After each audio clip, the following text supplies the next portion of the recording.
আসসালামু আলাইকুম সুপ্রিয় শিক্ষার্থীবৃন্দ, আশা করি তোমরা সকলে ভালো আছো। আমি আল্লাহর রহমতে ভালো আছি। আজকে আমরা নিয়ে এসেছি ষষ্ঠ শ্রেণীর গণিত অনুশীলনী 4.3 যোগ অঙ্ক। আসলে আমরা অনেকে 7, 8, 9, 10-এ পড়ি, কিন্তু ভগ্নাংশের যোগ বিয়োগ পারি না, বীজগণিতের যোগ বিয়োগ পারি না। এই জন্য ক্লাসটা সবার জন্যই, যারা যোগ বিয়োগ পারি না, একদম টোটালি অঙ্কই পারবো না তারা।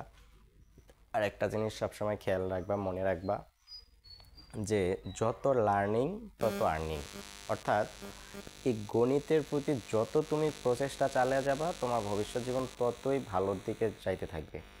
যেমন দেখো, আজ পর্যন্ত আমরা কিন্তু কখনো দেখি না যে গণিত পারে বা ইংরেজি পারে এরকম কোনো ছেলে বেকার আছে। ঠিক আছে, তো তোমরাও বেকার থাকবে না। আশা করি অঙ্কের প্রতি একটু ভালোভাবে নজর দাও। দেখো, যোগ বিয়োগ অনেকেই পারি না আমরা, আবার অনেকে পারি, বুঝি না। যোগ বিয়োগ করার জন্য আমার এই তিনটা সূত্রের উপর বেশি নজর দিতে হবে, যে প্লাসে প্লাসে প্লাস, প্লাসে মাইনাসে মাইনাস, মাইনাসে মাইনাসে প্লাস। এবার দেখো, একটা জিনিস খেয়াল রাখতে হবে সবসময়, যে অঙ্কের চিহ্ন সবসময় বাম পাশে থাকে। এখন দেখো, এইটার দেখো এখানে যে একটা অঙ্ক উঠাইছি আমি 3a + 4b, আর একটা রাশি হচ্ছে 4a + 3b। এখন তাহলে প্রথম রাশিটুকু আমার উপরে বসবে, দ্বিতীয় রাশিটুকু নিচে বসবে।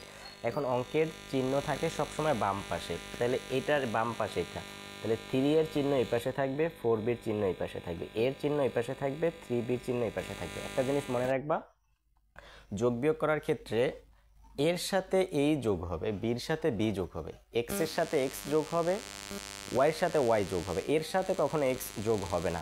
তাহলে দেখো, এই পাশে কোনো চিহ্ন নাই, এটারও এই পাশে কোনো চিহ্ন নাই। বাম পাশে যদি কোনো চিহ্ন না থাকে তখন সেখানে একটা প্লাস থাকে, তাহলে এখানে একটা প্লাস আছে, এখানে একটা প্লাস, তাহলে প্লাসে প্লাসে হবে কি, যে প্লাসে প্লাসে হবে প্লাস। তাহলে আমার যোগ করতে হবে 3টা এ আর একটা এ, তাহলে কয়টা হবে, 3টা এ আর একটা হে, তাহলে 4টা এ হবে। তাহলে আমরা এখানে লিখবো 4a।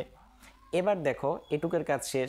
এবার দেখো, এইটাও প্লাস, এইটাও প্লাস, প্লাসে প্লাসে হয় কি প্লাস। তবে এখানে সবসময় মনে রাখবা, চিহ্ন বসাতে হবে, করতে হবে প্লাস, কিন্তু চিহ্ন বসাতে হবে বড়টারটা। তাহলে দেখো, এখানে 4 বড় না 3 বড়, তাহলে অবশ্যই 4 বড়, তাহলে আমরা এখানে একটা প্লাস বসাবো। এবার এইটাও প্লাস, এইটাও প্লাস, তাহলে প্লাসে প্লাসে প্লাস, 4 আর 3 যোগ করলে কত হবে 7, তাহলে এখানে লিখবো 7b। এই শেষ আমাদের 16 নম্বর অঙ্ক। এবার আমরা 17 নম্বর অঙ্কটা দেখি একটু। 17 নম্বর অঙ্ক হচ্ছে কি, 2a + 3b একটা রাশি, 3a + 5b দুইটা রাশি, 5a + 6b তিনটা রাশি। এখানে এখন তিনটা রাশিকে আমরা সাজাই, যে প্রথম রাশি উপরে লিখলাম, দ্বিতীয় রাশি নিচে লিখলাম, তৃতীয় রাশি এরপরে লিখলাম। 3 সংখ্যার যোগ।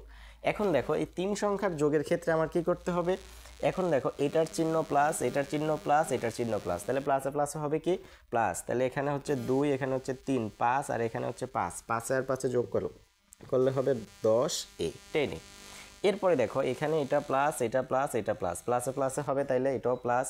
6 আর 5 হচ্ছে 11, 11 আর 3 হচ্ছে কত 14, তাহলে এখানে বসবে প্লাস 14b। এখানেই শেষ। দেখো, কার কোথাও সমস্যা আছে কিনা বুঝতে, যদি কারো বুঝতে কোথাও সমস্যা থাকে অবশ্যই আমাদেরকে জানিয়ে দিবে, আমরা অবশ্যই সমাধান করে নেব। আর অঙ্কগুলো করার সময় একটু ভালোভাবে খেয়াল করবা সবাই, কোথা থেকে কিভাবে আসে, যাতে আমাদের পরবর্তীতে বুঝতে কোনো অসুবিধা না হয়।